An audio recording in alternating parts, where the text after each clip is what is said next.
Hey everyone, Bryan Baylon here, your local Phoenix Realtor. And if you're in the market right now, under $200,000, you're probably looking at a condo or a townhome. So you're wondering, is that a good investment? That's what I'm going to talk about today, so stay tuned. So you're in the market for a condo or townhome, but the dream really is to have a single family home. So you talk to your lender, you talk to your real estate agent, and they tell you, well, in the price point, there isn't really anything single family home that we can do, but we can get you in a condo or a townhome. If you haven't already, check out my video on the difference between renting and buying. And even if you can't get a single family home, it's still worth your while to get a condo or a townhome. And that video will give you some insight into that, so check that out. So one of the first things I recommend my clients when they're looking at a townhouse or condo is to look at how much the HOA costs and what does it cover. So what I've seen a range of HOA costs being between $100 to $350 a month. They'll cover up to things like roof or roof replacement, roof repair, exterior maintenance, so like painting or like any cracks or issues with your stucco. They'll cover sometimes water, sewer, garbage, common area maintenance. Sometimes they'll have amenities like pools or gyms. And so, or blanket insurance policy as well. So an HOA fee can cover quite a bit of things that you would already be paying for, and they just all wrap it into one payment for the HOA.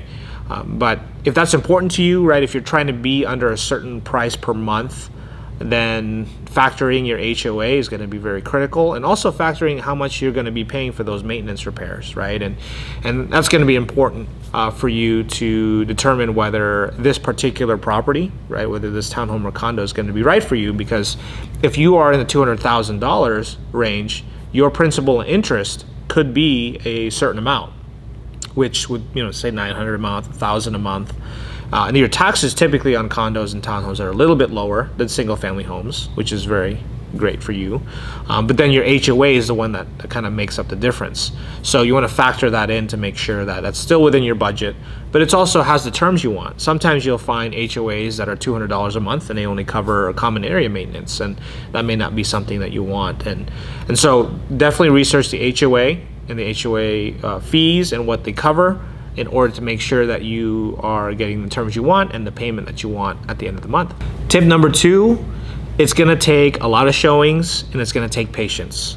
And if you're in this market, just understand that even though there are condos and townhomes and they may not seem as desirable as a single family home, they are still selling like hotcakes. Some of my clients, as at the time this video is being recorded, we're looking through several different homes, and it can get tiring, right? And because you'll see ones that you either don't like, or if you do like it, then you're seeing multiple offers on it, and people are putting $100,000 in cash, or they're paying cash, and it's just hard to compete with that. So definitely stay in it, stay perseverant, and the right one will come. But yeah, keep in touch with the market. As you're looking online, just keep an idea of what the inventory is, and if something pops up, let me know so that I can set up the showing. We can get something going within 24 hours so we can get out to the property. I usually notify the listing agent as well that I want to show the house and that you have interest in it. So they typically, sometimes I can negotiate a time frame, and to determine also whether if you would really like it, that we have enough time to put an offer in. But yes, I mean, it's going to take a few. If you do get on the first one, great, but that isn't the norm. Just understand the norm is that it will take quite a few to find the right one, and then you're going to have to find the right ones, because it might take more than a few right ones before you get an offer accepted. So it could be a process of several weeks. That's okay, that's normal. Just know and be prepared that as you're looking, that you're constantly looking for the right opportunities, plural, so that you can eventually get the home that you want to be in. 3, sometimes if you are renting an apartment and you're paying, and I've heard stories like this, they're just paying $1,400 a month, $1,500 a month, but you're paying someone else's rent or mortgage on the apartment complex or something like that. It's so much better just to at least get a condo. So if you're eligible to buy, but let's say for instance the price point of a single family home is beyond your budget, getting something into a condo or a townhome, yeah, it can feel like renting still. I know the American dream is that you want to be in a single family home and enjoy home ownership that way, but for your financial future and for your own benefit, that owning a property and putting equity into it, right, paying into your own future is going to help. And if you haven't already, check out my video on the difference between renting and buying and which one's more beneficial for you in the long term, and that will answer a lot of questions for you. But basically the gist of the video is you come out with an asset after 30 years. In renting, you spend your money, and at the end you may not have had the liability, right, of maintaining the property or owning your own home or unit, but at the end of 30 years, you don't have property if you're renting. But if you do own a condo or townhome that you've lived in for, say, or owned for 30 years, not to say you would live there, but if you held it for 30 years, say you bought something else later down the road, you rented it out, that you would have an asset that would appreciate at 3%, let's just say 3% a year for 30 years. You could look at something like 275% gains, right? Between 200 to 275% gains.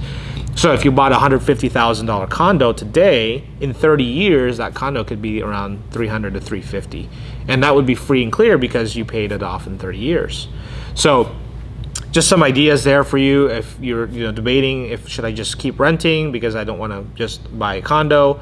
You can buy it for now and you can start building into your future, and then later on, once you're ready, you can either sell that or you can get into a single family home.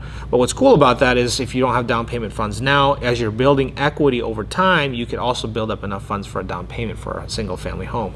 So it works in your favor. So if you're feeling like you should wait or just keep renting because you want a single family home, definitely try to get into a property if you can qualify, or work towards that, because long term it's going to be in your best interest. Thank you so much for watching. I hope this video has been helpful. If you haven't already, please subscribe to the channel and hit the notification bell. If you have any questions, my contact information is in the description below, and I hope you enjoyed the video, and we'll catch you guys next time.